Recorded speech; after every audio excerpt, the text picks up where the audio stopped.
Greetings to everyone. This is Shreyas MP from the class of Cloud Computing in fourth semester. Today I'm going to present you my UDNT presentation that is under the guidance of Mrs.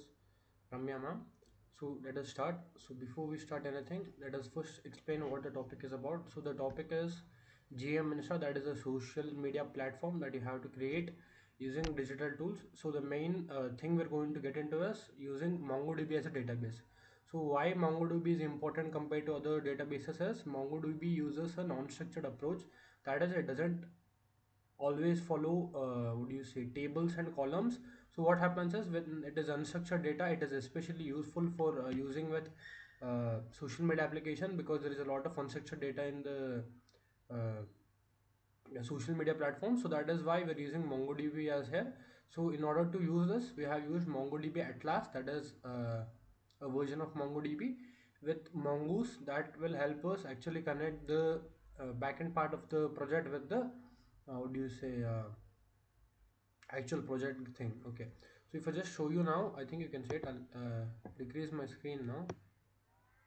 1 second. Okay, now if I decrease my screen size here and I'll show you. Okay, I think you can see it now. um reduce it a bit further. Okay, now I can see my screen, right? So what happens here is this is MongoDB Atlas.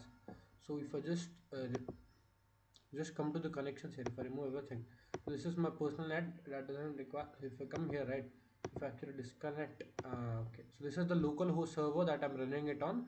So this is just a server that the thing runs on. So if I connect to the local host server, these are the different records I've created. This is not important. uh, that will be okay. So the main thing we're going to look here is GM Insta. This is the main database that we're looking for. If you go to the GM Insta as specified by the guidelines, we have four sections. That is messages. So as you can see, every message that has been logged into the website will have a receiver ID and sender ID.